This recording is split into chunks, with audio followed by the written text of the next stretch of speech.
Alright, vertical slice 2.2 is almost upon us, and we have rotors and pistons.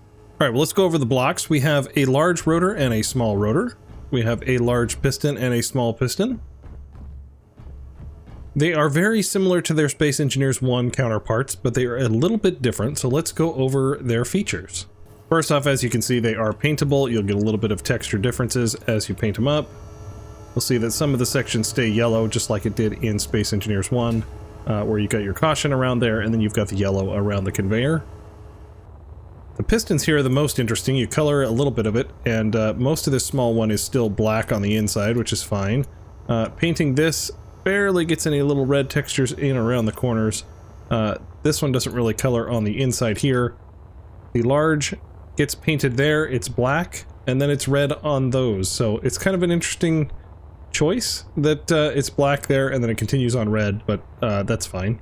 And then the top section just barely gets little hints of color here. I can definitely see this block being used for decorations or conveyor caps. It looks really good. All right, let's hop in a control seat and go over the settings. First off, the rotors, we have a 0.5 meter and a 2.5 meter. All right, so we can go up to 60 RPM, which is pretty fast. And then negative will just go counterclockwise. We'll set that back to 0. You've got your torque limits. It comes in here with the maximum torque on there, but you can bring it all down to nothing if you want it just to free spin. Control velocity we'll go over in a minute. Then you've got your displacement. It's at 0 right now, and it goes up to 0.2. You can see the piston head there move up just a little bit.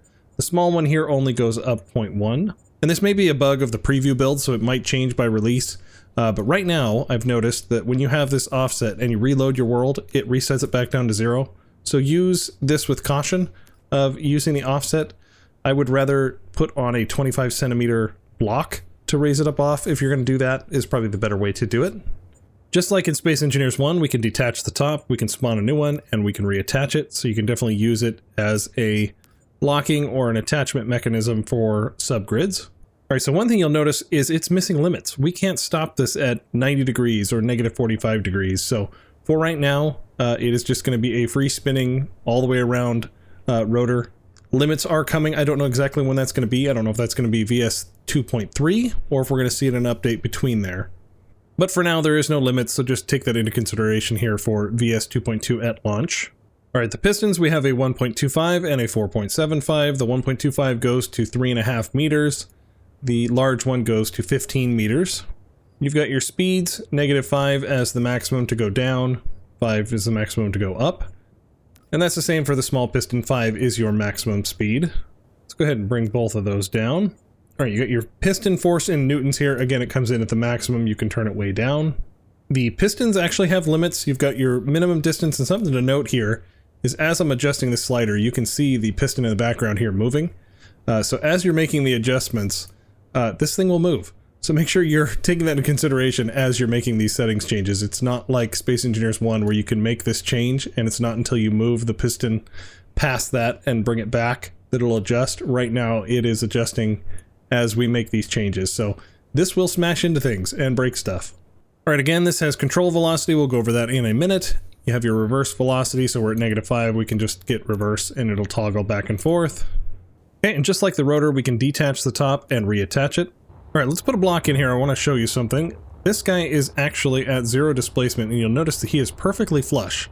Obviously, that would make sense, but in Space Engineers 1, we actually had a little bit of an error built in that these guys were just a little bit offset, that the gap wasn't quite there. So now it is actually 0 when it's 0. All right, let's put a little stick on there, and let's get into that rotor. Big rotor here. Let's put some spin on it. There you go, you can see it is just perfectly clearing this block. Alright, let's go over here to the piston. We can put a block here on the bottom. I cannot put this one here because the head is actually in the way, or the top section, but I can come off 25 centimeters. That's easy enough. Now, if I take this block and I put a 25 centimeter block to bring it back, let's go ahead and put this block on the top of it. Back to our piston here, we can reverse. You can see that it still clears perfectly past that block there. So even though you can't place it, if you place one above, it still is able to go there. So let's extend it all the way up. Let's come back out here. And now that that piston head is up there out of the way, we can actually get in here with a detail block. All right, we have a perfectly flush piston here with the wall. It works great for small things like this. All right, on this iris door though, I actually dropped it down 25 centimeters because with this large of an object and the pistons hanging sideways, there's a lot of weight, and it was scraping, and you can hear some really aggressive scraping noises. So it has a gap in there, which works really well. All right, so if you're doing something small, you can get away with a 0 clearance there, but if you're doing something big or gravity is taken over, definitely leave that 25 centimeter gap, just so you don't have to hear the worst grinding noise ever. Alright, now we'll do a little test here. We got this at a 45-degree angle, and we've got this clipped out at the same angle, and we'll see how those angular pieces cross each other as it goes up and down. But let's go ahead and control it a little bit differently. Here on the toolbar for our control panel, you'll see that we have option 1 and 2 for rotors and pistons, and this correlates to the settings in here for the control velocity. So for the pistons here, let's give it a control velocity of 1. Alright, so we select number 2, we hit left on the mouse button, it will raise up. We hit the right mouse button and it'll go down. And we have precision control of both pistons. And if you don't want one of them controlled, like we only want to do the large one, we just take the small piston and we set it to 0 on the control velocity. And now we're just controlling the one piston. Alright, let's get into spectator and let's watch this pass through. Let's turn off the HUD. Look at that. Look at that precision right there. It just passes right by it, no problem.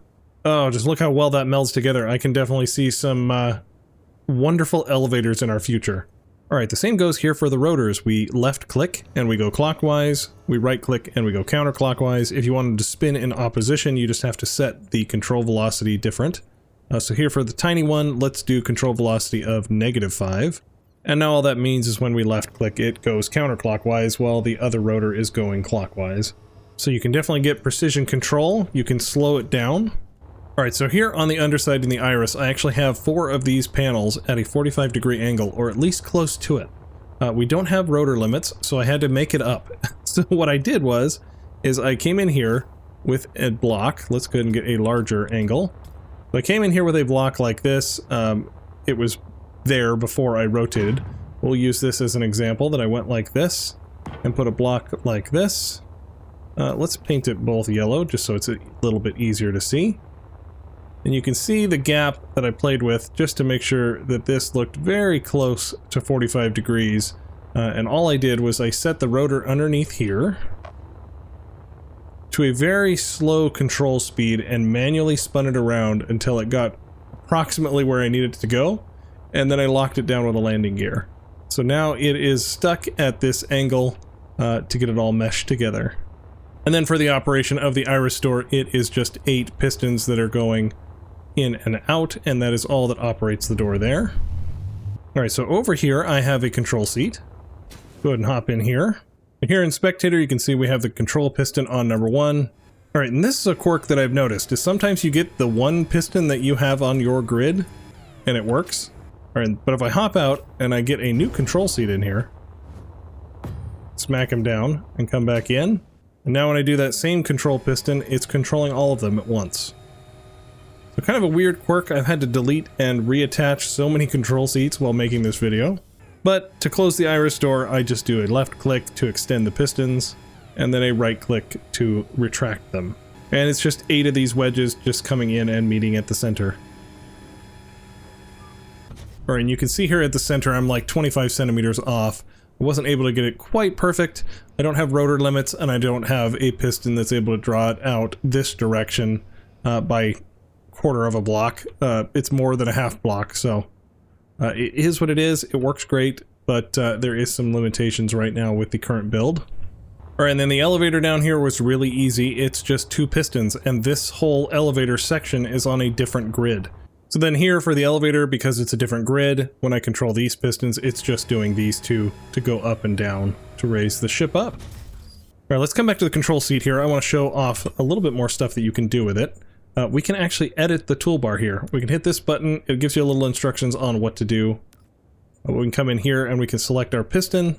We can put this here and do piston velocity. Let's do a reverse, why not? So that one, let's go ahead and stop editing. We're going to unclick that. We're going to go to our settings. Let's give it a negative velocity. And now when we hit number 3, we're just reversing the speed as we go. All right, something to watch out for though is if we hit number 2 and we're going to control the piston and we have this guy going up and down, if we control, we are now moving that guy, and we hit number 3, it does nothing. It will not move. So when we did that control piston with number 2, it actually reset the piston velocity to 0, and it is just doing the control.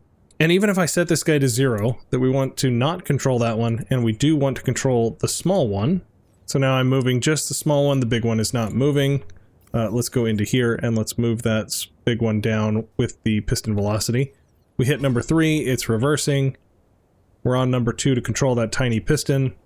It stops the large piston as well. So it resets the velocity on that, no matter if it's controlling or not controlling. So just something to watch out for. Right now, these 1 and 2 buttons control every piston and every rotor on that grid, which is why I actually have several separate grids. So this platform that we're on here, that we're doing this demonstration on, is not the same grid as this one. They are not connected. And same with the elevator down here, it is not connected to the iris section. So definitely something to watch out for. I'm sure they're going to make groups of it that we can control individual piston and rotor groups, but right now it controls everything on that grid. Alright, another little thing that I found out is if we are going to try to do like a 4 square piston, let's say for like an elevator or a lift or something out of a ship, drag this across. Obviously we can't connect that block, that makes sense, because that guy is in the way. If we delete the head off of it and we bring it over, delete that head, we'll bring it over. Let's just go ahead and do 2 as an example. There's no need to set up all 4.